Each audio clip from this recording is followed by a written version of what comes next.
حضرت موسیٰ علیہ السلام نے ایک مرتبہ اللہ تعالیٰ سے پوچھا، یا اللہ میری امت کا سب سے بدترین شخص کون سا ہے؟ اللہ تعالیٰ نے فرمایا، کل صبح جو شخص تمہیں سب سے پہلے نظر آئے وہ آپ کی امت کا بدترین انسان ہے۔ حضرت موسیٰ علیہ السلام صبح جیسے ہی گھر سے باہر تشریف لائے، ایک شخص اپنے بیٹے کو کندھے پر بٹھائے ہوئے گزرا۔ حضرت موسیٰ علیہ السلام نے دل میں سوچا، اچھا تو یہ ہے میری امت کا سب سے بدترین انسان۔ پھر اب اللہ تعالیٰ سے مخاطب ہوئے اور کہا، یا اللہ میری امت کا سب سے اچھا انسان کون سا ہے؟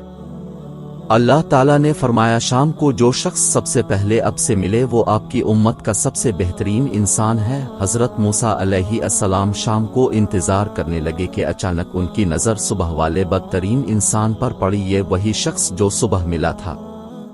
حضرت موسیٰ علیہ السلام نے اللہ سے کلام کیا، یا اللہ یا رب کریم، یہ کیا ماجرا ہے؟ جو شخص بدترین تھا وہی سب سے بہترین کیسے ہو سکتا ہے؟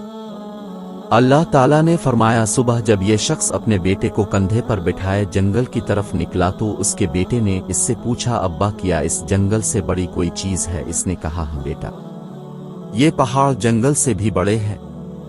بیٹا بولا، ابا ان پہاڑوں سے بھی بڑی کوئی شے ہے؟ وہ بولا، ہاں بیٹا، یہ آسمان پہاڑوں سے بھی بہت بڑا، بہت وسیع وارز ہے۔ بیٹے نے کہا، ابا اس آسمان سے بڑی بھی کوئی چیز ہے؟ باپ نے ایک سرد آہ بھری اور دکھ بھری آواز میں بولا، ہاں بیٹا، اس آسمان سے بھی بڑے تیرے باپ کے گناہ ہیں۔ بیٹے نے کہا، ابا تیرے گناہ سے بڑی بھی کوئی چیز ہے؟ باپ کے چہرے پر ایک چمک سی آ گئی اور بولا، ہاں بیٹا، تیرے باپ کے گناہوں سے بہت بہت بڑی میرے رب کی رحمت اور اس کی مغفرت ہے۔